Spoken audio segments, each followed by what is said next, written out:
Hello, pre-algebra class.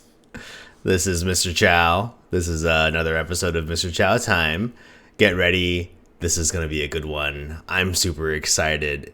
Unit rates, right? Unit rates. Super exciting. Lesson 2 on page 189. All right. What is a rate? Well, remember a ratio is a comparison between two numbers, right? A rate is a comparison between two numbers where the numbers have different units. So, for example, maybe we're talking about A miles for every B hours. So this is a unit rate because there's two units. I'm sorry, this is a rate. A unit rate is a rate, but the denominator is 1. So for example, 5 candies for every 1 student. All right. So let's find some unit rates. So if we have 2 lunch boxes and it costs $120, then what is that as a unit rate?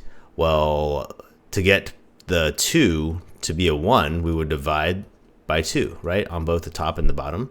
And that would give us $60 for 1 lunch. $60 per lunch is how you would say that. $60 per lunchbox. Here we have 400 kilometers over 14 liters. So we divided both the top and the bottom by 14 because the bottom number is 14. We want that to be 1. So let me just get out my trusty calculator. 400 divided by 14 is 28. And then we're rounding to the nearest tenth.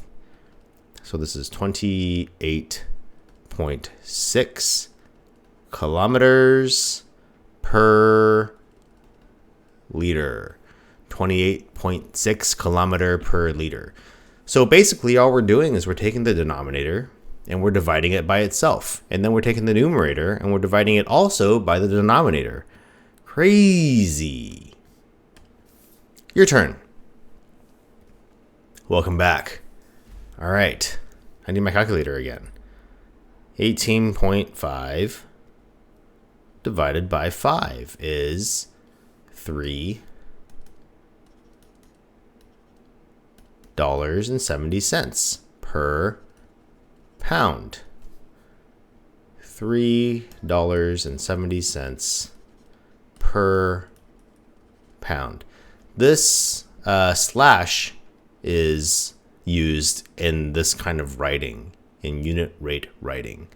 370 per pound. Here we have 100 divided by 14 is 7.14, to the 10th, sorry.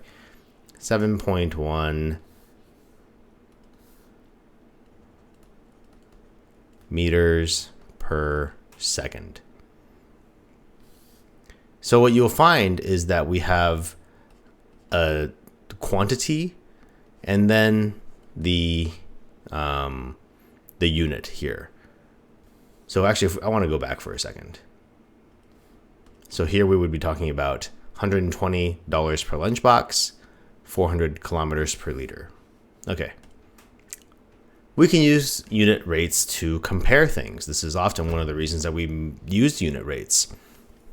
For example, if you had an online music store and they sold music for 15 songs for every $120, and then you had another store that sold 10 songs for $90, which online store has a lower cost per song? Well, we're doing per song, right? So song should actually be at the bottom. We should flip these two around. And another reason that we should have song in the bottom is because the number of dollars depends on the number of songs, right? So we should have the number of dollars on top. Here we go. Okay. So we want to divide both of these things. 120 divided by 15 is 8.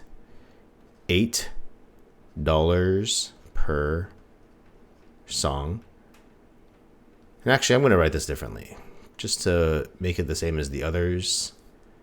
$8 per song.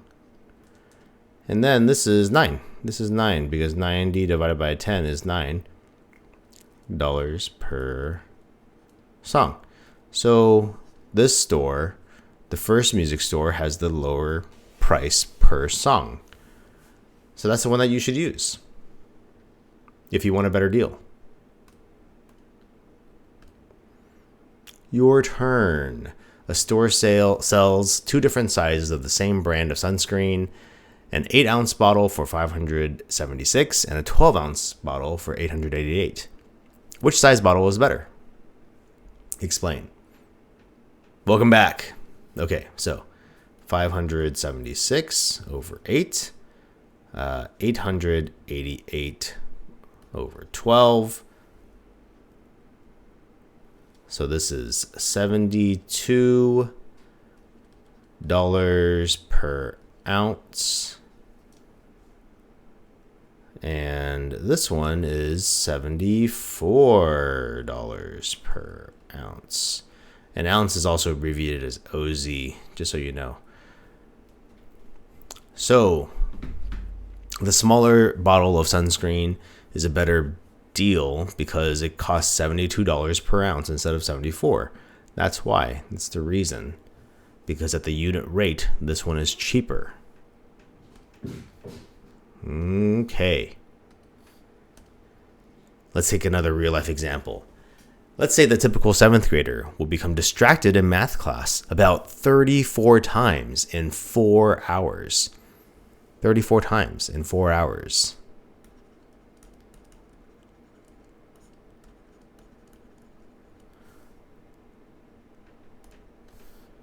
How many times will a student become distracted in 7 hours? So if we want to find out in 7 hours what that will be, what can we do?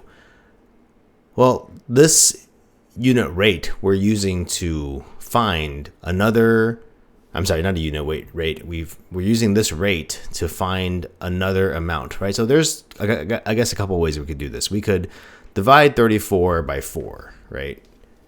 34 by 4. And that would give you 8.5 times per hour that they're distracted. And then you want to find out for 7 hours. So you would multiply that by 7.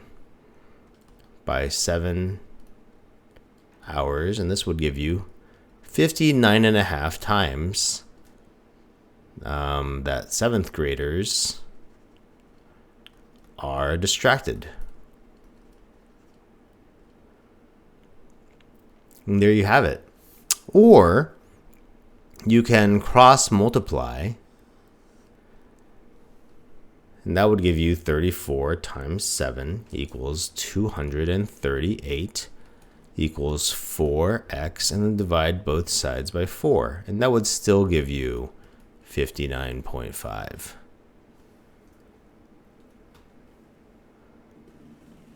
Okay. Your turn. Rachel can make 195 donuts in 3 hours. 195 in 3 hours. At this rate, how many donuts can she make in 8 hours? Welcome back. She can make 195 donuts in 3 hours. Then what is it in 8 hours? Well, I'm going to do it the cross-multiplied method this time. So 195 times 8 is 1560 equals 3x. Divide both sides by 3. That gives you 520. 520 donuts per hour. All right. Hope you enjoyed that lesson. Short and sweet. Goodbye.